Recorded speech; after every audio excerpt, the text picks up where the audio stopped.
So this is timetable. So when I say this is around Tang Dynasty, you can see, oh, Tang Dynasty is here. Then you can see what happened around this time. This is Middle Age in Europe. So when I say Ming Dynasty, this is time when the Renaissance, Da Vinci, they painted Mona Lisa.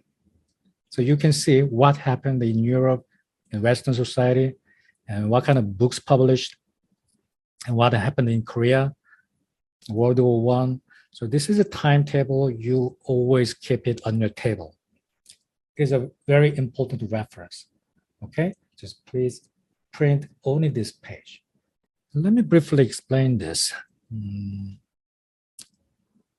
When you comprehend PCM history, you can divide the period by very simple numbers. First, 0. This is AD 0. So between BC and AD. That time, a lot of things happened. Like Jesus born around that time. Am I right? Around that time? Before that? I'm not sure. And TCM born around the same time. And ancient Greek medicine, Hippocratic medicine, Galens around this time.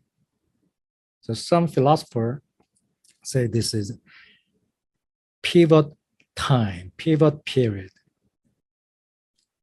And next number you need to remember is 1,000. So 0 and 1,000. Around 1,000 years AD, Chinese medicine developed, ripe the fruit. So it is time to harvest. So around 1,000 years, there was a harvest, meaning there were a lot of publications, many good publications in Song Dynasty. So many different schools and books, especially the most fundamental books regarding acupuncture and pulse diagnosis and herbal formulas, they all came around this time and they grew up through the 1,000 years, ripe, and they harvest in 1,000 years, the Song Dynasty. So I'm giving you just big picture. So 0 and 1,000. And do you know what happened around this time, 1,000 years? Chinese country collapsed. Why? So many countries destroyed by Mongolians, Genghis Khan. Are you watching the show Marco Polo? Around that time. The Khan, Mongolian, invaded China and they destroyed everything. So they governed China. So that was the age of conquerors.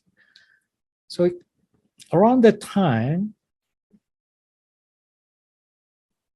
Chinese medicine have a second age, second period. So we call this reforming of Chinese medicine. So a lot of new theories started around the time, new techniques. So 0 to 1,000, this is one separate period. This is the start of second period, and it lasted about 500 years. So another number you need to remember is 1500 AD. So that is the end of Ming Dynasty. That is end of Ming Dynasty. Eventually, you need to remember all the essential dynasties in China. Eventually, but you don't have to right now. Please review this table again and again. So numbers are not that complicated. 0, 1,000, and 1500.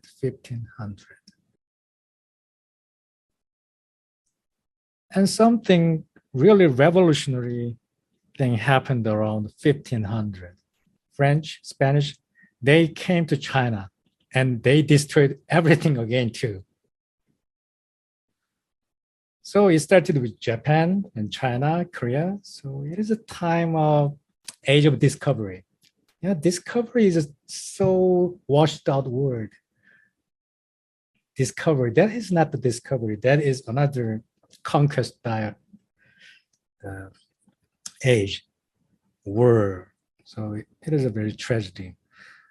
So Western society invaded China, Korea, and Japan, Vietnam, most of the East Asian part. So around this time, East influenced by West. So medicine changed again. So another pivotal period, 1500. So start of Qing dynasty. So get the big picture. So 1500. So 0, 1000, and 1500. And late 20th centuries, another revolution came to Chinese medicine. So late 20th century, the modern Chinese medicine started. And usually most of the history class does not take care about this period of time, but we will discuss a lot about this modern history too in China. Are you familiar with those names, Hippocrates and Galenus? And Galenus is the father of Western medicine. So Hippocrates and Galenus. And even Sina is a great feature in Persian medicine. Crusades, Oxford was established around here. With the Renaissance, do you know what happened in the Renaissance? The bourgeoisie, they got the power. And they got the power from where? From whom? Religious leaders, like popes. So bourgeoisie, the merchant and businessmen snatched the power from religious people. And that is the power shift from religion to money. And that shift changed a lot in medicinal history too. Because before Renaissance, only thing they cared about was God. So they couldn't do anatomy. And they don't want to do any other than worshiping God. And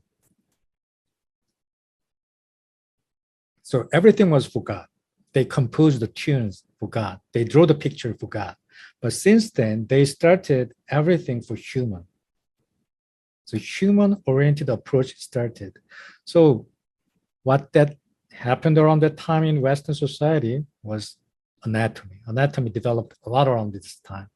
So Ambrose Pare, a great surgeon, and Vesalius, Italian doctor who drew wonderful pictures with the human body and get the anatomy, correct anatomy.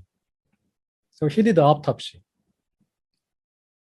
rigorously, and he drew the pictures, very beautiful pictures. And Isaac Newton wrote Principia around this time. So we will go in detail about this timetable later.